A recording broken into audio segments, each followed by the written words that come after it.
आप देख रहे हैं DTR news, the heartbeat of media. Jodhpur केंद्रीय संस्कृति एवं पर्यटन मंत्री गजेंद्र सिंह शेखावत अपने एक दिवसीय दौरे पर जोधपुर पहुंचे। इस अवसर पर एयरपोर्ट पर मीडिया से हुई बातचीत में नेपाल में बिगड़े हालात के ऊपर अपनी प्रतिक्रिया दी और कहा कि प्रधानमंत्री ने ट्वीट साझा करते हुए नेपाल में हो रहे घटनाक्रम को लेकर चिंता जाहिर की है। नेपाल में रह रहे भारतीय सभी तरह से सुरक्षित हैं, उनके साथ किसी भी तरह की कोई अप्रिय घटना सामने नहीं आई है। पर्यटन और दर्शनार्थ की दृष्टि से जाने वाले भारतीयों के प्रति सरकार संवेदनशील है। वहां पर नोटम लगने के कारण किसी तरह के एयरपोर्ट ऑपरेशन नहीं हो रहे हैं और उनके निकास का कार्य आज से ही शुरू हो जाएगा। इसके लिए विमानों की तैनाती की जा रही है।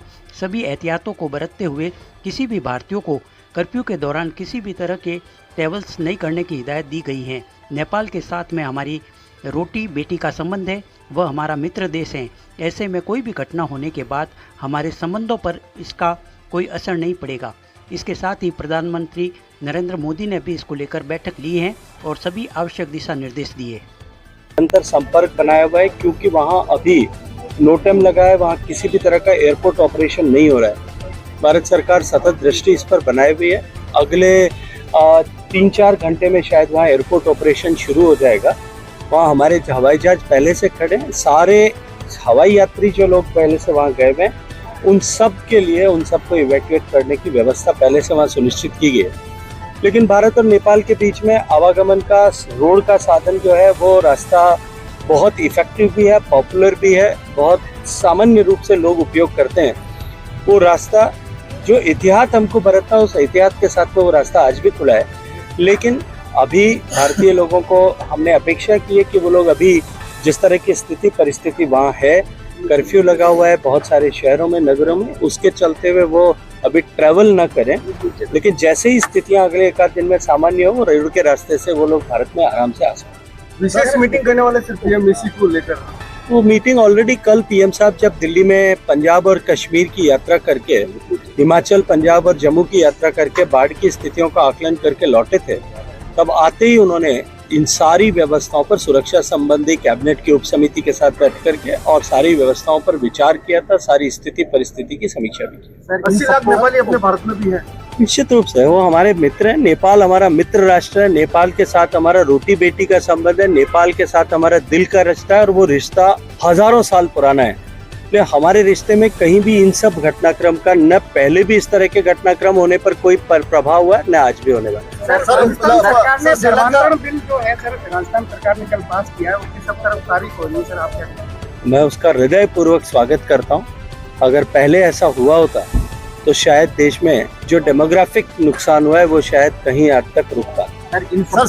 भारत का सुरक्षित देश है कि मोदी जी 100% सुरक्षित है। आप बिल्कुल चिंता मत करिए और आपके दर्शकों से भी कहूंगा कि वो भी चिंता करना बंद कर दें। भारत की सीमाएं सुरक्षित है, भारत आंतरिक दृष्टिकोण से सुरक्षित है, न केवल सुरक्षित है अपितु ऐसी हर परिस्थिति का जवाब देने के लिए सशक्त भी है और समर्थ भी है। सर, श्रीलंका, बंगाल और नेपाल सर लगातार जो आसपास के देशों में घटनाक्रम हो रहा है, कहीं ना कहीं देश के लोगों की चिंता बढ़ रही है। कि मैंने कहा, जो मैंने अभी कहा फिर दोहरा देता हूँ, भारत की सीमाएं सुरक्षित है, भारत आंतरिक दृष्टिकोण से सुरक्षित है और भारत लोकतांत्रिक रूप से, भारत के लोगों की भावना, लोकतंत्र में आस्था और भावना इतनी प्रबल है कि भारत में इस तरह का कोई कभी भी, आज नहीं आने वाले 100 साल में भी कभी इस तरह की स्थिति परिस्थिति बने, इसकी संभावना नहीं। सर, पढ़े लिखे वोट करते हैं, उपराष्ट्रपति चुनाव में 15 वोट भारी है। निश्चित रूप से चिंता की विषय है, निश्चित रूप से दुख का भी विषय है। लेकिन अभी ये तय होना बाकी है कि पहले, क्योंकि लोकतांत्रिक व्यवस्था में वोट सीक्रेट है, तो ये तय नहीं किया जा सकता कि किसका वोट खारिज हुआ है। लेकिन जिनका भी हुआ है वो निश्चित रूप से हम सब के लिए दुख का विषय। सर, जोधपुर एयरपोर्ट उद्घाटन की रिपोर्ट, चलिए इंतजार करिए, अच्छा होगा।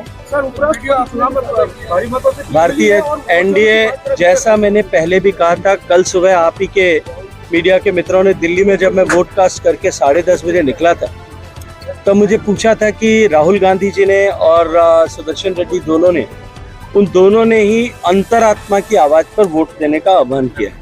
और तब मैंने कहा